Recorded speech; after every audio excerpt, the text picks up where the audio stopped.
Você troca de cursinho, troca de cronograma, troca de material e 3 meses depois está no mesmo lugar. Não porque o método é ruim, mas é porque nunca foi o método.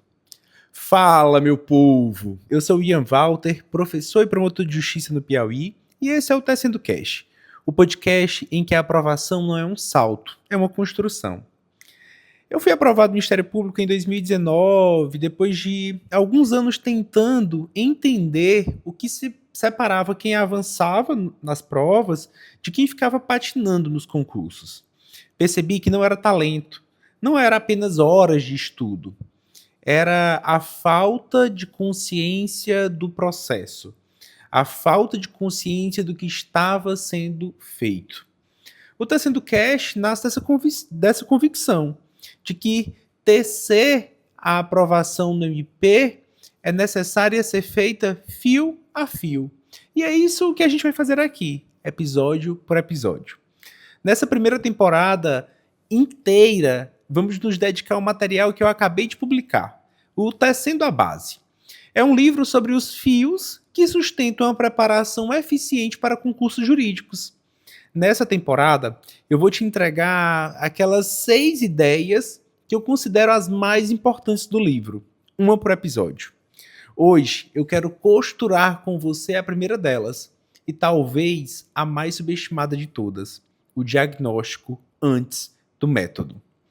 Tem uma cena que se repete muito entre os concurseiros. A pessoa estuda, sente que travou, e a primeira reação é trocar alguma coisa. Troca de cursinho, troca de cronograma, troca de livro de civil porque viu outro mais elogiado no Instagram, troca de método porque o influencer da semana defendeu outro. E aí passam 3 semanas, 1 mês, 2 meses, e a sensação de travamento e estagnação continua. Por quê? Porque o problema, na maioria esmagadora das vezes, não era o método. Era uma fonte que estava sendo negligenciada há meses, sem que a pessoa percebesse. Era uma matéria específica que ela errava muito e não tinha identificado. Era uma rotina que tinha virado automática. Ela abriu o caderno, mas não estudava. Sem diagnóstico, turma, qualquer troca é chute. E chute caro, porque consome tempo de estudo, quiçá semanas. Eu gosto de usar uma analogia bastante simples. Pense num médico decente. Ele recebe o paciente e a primeira coisa que ele faz é o quê? Uma anamnese. Pergunta o histórico, escuta os sintomas, examina, entende o contexto e só depois ele prescreve. Médico que prescreve antes de examinar não é médico, é um palpiteiro. Pois é, turma. No estudo, a gente faz isso o tempo todo. Recebe a prescrição sem ter feito o exame.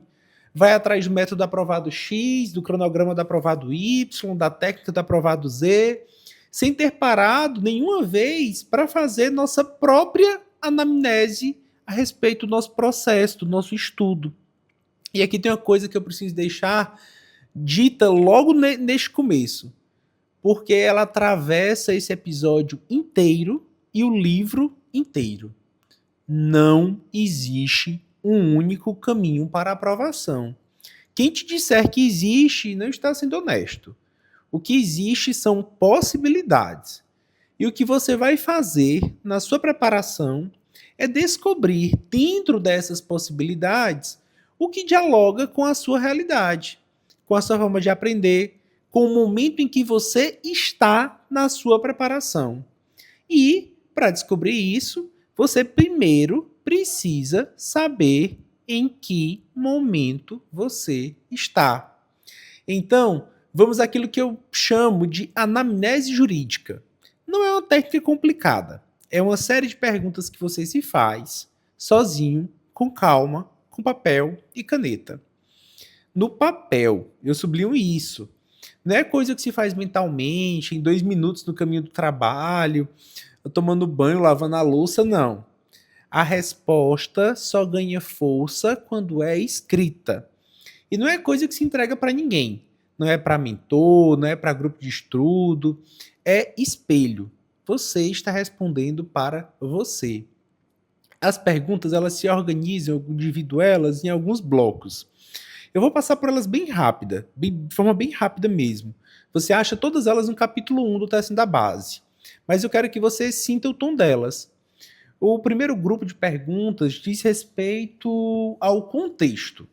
Qual é seu foco de preparação? Há quanto tempo você estuda?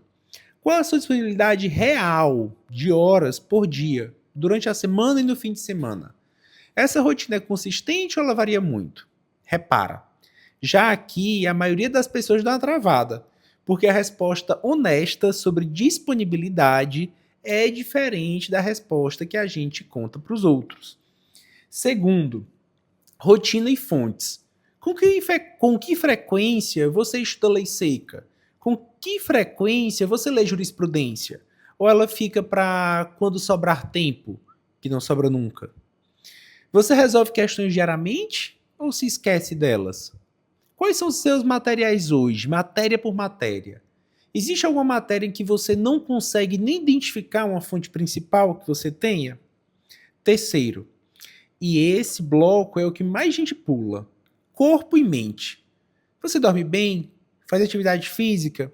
Tem acompanhamento de saúde mental? Eu sei que parece deslocado no diagnóstico de estudo, mas não é.